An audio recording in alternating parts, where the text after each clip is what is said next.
কারণ ছাড়াই আক্রমণ করছিল। আরো কিছুটা সামনে যাওয়ার পর হাসান মিয়া দেখেন সময়টা বর্ষাকাল। ধীরে ধীরে চারদিকে পানির স্তর যেন বেড়েই চলেছে। বৃষ্টি থামতেই নিজের জমির কি হাল অবস্থা তা দেখতে নেমেছেন হাসান মিয়া। কিন্তু কিছুটা সামনে যেতেই হুট করে কিছু একটা যেন তার সামনে থেকে উড়ে গেল। যা দেখে যখন তিনি আরো কিছুটা সামনে যান তখন তিনি দেখতে পান তার চাষের জমির ঠিক মাঝখান বরাবর অদ্ভুত রঙের ছোট ছোট দুটো ডিম। আরো কিছুক্ষণ পর্যবেক্ষণ করার পর তিনি বুঝতে পারেন এটি মূলত একটি মা ডাহুক পাখির বাসা। এরপর তিনি দ্রুত জায়গাটি ত্যাগ করেন। কিন্তু ঠিক পরের দিনই তিনি যখন আবারও ডাহুক পাখির বাসাটি পর্যবেক্ষণ করতে আসেন তখন তিনি দেখতে পান আজ বাসার মাঝে দুটো নয়, 3টি ডিম রয়েছে। এরপর কেটে যায় আরো বেশ কদিন। হাসান মিয়াও এ কদিনের ডাহুক পাখির বাসাটির কথা প্রায় ভুলতেই বসেছিলেন। কিন্তু আজ হুট করে ডিমগুলোর কথা মনে পড়ায় তিনি তার স্ত্রী আসমা বেগমকে সাথে করে ফের চলে আসেন সেই ক্ষেতের মাঝে। ক্ষেতের আশেপাশে বেশ কিছুক্ষণ খোঁজাখুঁজির পর তারা দুজন সেই মা ডাহুক পাখিটি এবং তার সাথে বেশ কয়েকটি ছানাকে দেখতে পেয়েছেন।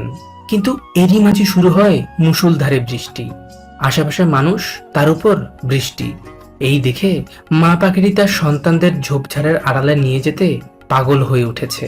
এরই ফাঁকে দুষ্টুমির ছলে আসমা বেগম একটি ডাহুক ছানাকে ধরে ফেলেছেন, যদিও তিনি বেশ কিছুক্ষণ ছানাটিকে আদর সোহাগ করে ছেড়ে দেন। ডাহুক পাখির এই পরিবারটি প্রায় সময়ই আসমা বেগমের ঘরের পিছনে থাকাই ডোবায় এসে ঘুরে বেড়াতো।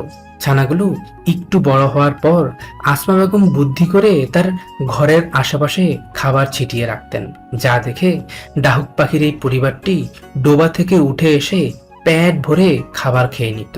কিন্তু দিন কয়েক পর গ্রামের কিছু ছোট ছোট দুষ্টু বাচ্চা ছেলেপুলেরা ডাহুক ছানাগুলোকে ধরে ফেলে। খবর পেয়ে দৌড়ে যান হাসান মিয়া।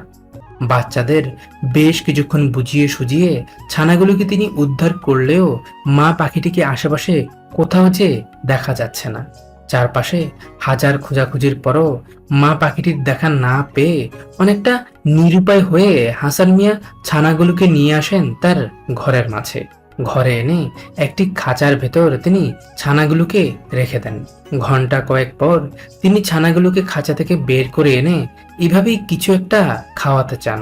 ক্ষুধার্ত ছানাগুলোও খাবার আশায় তার পিছন পিছন ছুটে আসে, কিন্তু তারা যে এসব খাবার খায় না। যার কারণে হাসান মিয়া পাশের বাড়ি থেকে একটি জালি এনে পুকুর থেকে ছোট ছোট মাছ ধরে নিয়ে আসেন ছানাগুলোর জন্য। এরপর তিনি যখন ছানাগুলোর সামনে তাদের পছন্দের এই ছোট ছোট মাছগুলো দেন তখনই ছানাগুলো নির্দ্বিধায় ঘপ ঘপ করে খেতে শুরু করে। কিন্তু মা বিহীন এই ডাহুক ছানাগুলোকে তো তিনি আর এভাবে রাখতে পারবেন না। যার কারণে হাসান মিয়া বুদ্ধি করে খাঁচার ভেতরে ছানাগুলোকে ঢুকিয়ে এই পুকুরের মাঝে এভাবেই রেখে দেন, যেন সন্তানদের কিচিরমিচির শব্দ শুনে মা পাখিটি ফিরে আসে। প্রথম দিন তেমন একটা কাজ না হলেও ঠিক পরের দিনই হাসান মিয়ার বুদ্ধি কাজে আসে। ছানাদের ডাকাডাকি শুনে মা পাখিটি যখন ডোবাটির আশেপাশে ঘুরতে থাকে ঠিক তখনই সুযোগ বুঝে হাসান মিয়া ছানাগুলোকে ছেড়ে দেন। ছাড়া পেয়ে নিষ্পাপ ডাহুক ছানাগুলো আবারও ফিরে যায় তাদের মায়ের কোলে। কিন্তু হতভাগা এই ডাহুক ছানাগুলোর মায়ের ভালোবাসা হয়তোবা কপালেই লেখা ছিল না।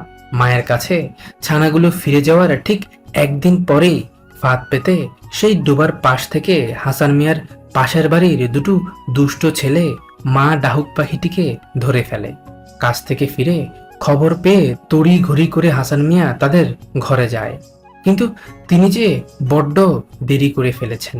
তাদের ঘরে যেতেই তিনি দেখতে পায় ইতিমধ্যে বদমাস ছেলে দুটো মা ডাহুক পাখিটিকে রান্না করার প্রস্তুতি নিচ্ছে।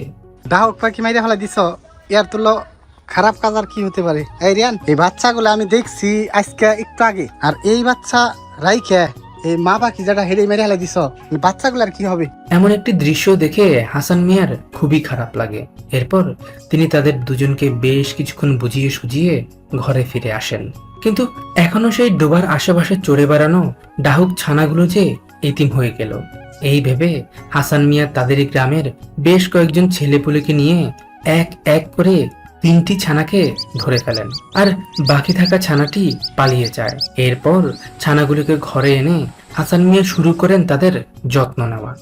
ছোট ছোট মাছ শিকার করে এনে তিনি পরম যত্নে ছানাগুলোকে খাইয়ে দিতেন, যার কারণে ধীরে ধীরে হাসান মিয়ার সাথে ছানাগুলোর গড়ে ওঠে বন্ধুত্ব। পাত্রের মাঝে পানি দিলে পুচকে ছানাগুলো নিজ থেকেই গোসলটাও করে নিত। তবে এই ছানা দুটো সবসময় হাসান মিয়ার সাথে সাথে থাকতে পছন্দ করলেও অন্য ছানাটি কেমন যেন সবসময় একা থাকতেই স্বাচ্ছন্দ্য বোধ করত। হাসান মিয়া এবং তার বড় ছেলের আদর যত্ন আর ভালোবাসা পেয়ে একটা সময় পাখির ছানাগুলো বেশ বড় হয়ে ওঠে। নিজ বাড়িতে থেকে ছানাগুলোর যত্ন নিতে না পারায় হাসান মিয়া এখন পাখিগুলোকে তার মুরগির ঘরের মাঝে রেখে দেন। কিন্তু সপ্তাহ কয়েক পর হাসান মিয়া মুরগির ঘরে এসে দেখতে পায় ডাহুক পাখিগুলো যে আর নেই। এদিক ওদিক খোঁজাখুঁজির পর তিনি বুঝতে পারেন এই ফুটো দিয়ে চালাক পাখিগুলো পালিয়েছে। তবে এতে করে তিনি তেমন একটা কষ্ট পাননি। কিন্তু দিন কয়েক পর হঠাৎই হাসান সাহেবকে দেখে এই ডাহুক পাখিটি দৌড়ে চলে আসে তার কাছে। এরপর তিনি আর ছানাটিকে খাঁচায় বন্দি করে রাখেননি। দেখতে দেখতে একটা সময় ডাহুক ছানাটি পুরোপুরি বড় হয়ে যায়, কিন্তু সে এখনো প্রতিদিন ছুটে চলে আসে হাসান মিয়ার কাছে। আবার খাবার না পেলে বদমাসটি এইভাবেই হাসান সাহেবের সামনে এসে অনবরত ডাকতেই থাকে। অনেক সময় তো রীতিমতো সে আক্রমণ করে বসে হাসান মিয়ার উপর। এতে যদিও বা হাসান সাহেব একটুও কষ্ট পান না, উল্টো দুষ্ট ডাহক পাখিটির এমন কার্যকলাপ তিনি অনেক বেশি উপভোগ করেন। তবে আজব এক কাণ্ড করে বসে ডাহক পাখিটি মাস 2 পর সে আজ একটি স্ত্রী ডাহক পাখিকে সাথে করে নিয়ে এসেছে হাসান মিয়ার ঘরে। মূলত দুষ্ট পাখিটি তার নতুন সঙ্গিনীকে তার বন্ধু হাসান মিয়ার সাথে পরিচয় করিয়ে দিতে এনেছে। পাখিটির এমন কার্যকলাপ দেখে হাসান সাহেব অনেক বেশি অবাক হন। এরপর তিনি একটু বুদ্ধি করে বন্য স্ত্রী পাখিটিকে একটি খাঁচার মাঝে বন্দি করে ফেলেন। মূলত তিনি চেয়েছিলেন বন্য ডাহুক পাখিটিকেও তার ঘরের মাঝে রেখে পোষ মানাতে। বেশ কয়েকদিন তাদেরকে একটি ঘরের মাঝে রাখার পর তিনি বুঝতে পারেন বন্য পাখিটি কখনো আবদ্ধ অবস্থায় ডিম বাচ্চা করবে না, যার ফলে তিনি আবারও তাদের দুজনকে পুরোপুরি মুক্ত করে দেন। কিন্তু পাখিগুলো এখনো প্রতিদিন হাসান মিয়ার কাছে ছুটে চলে আসতো খাবার খেতে।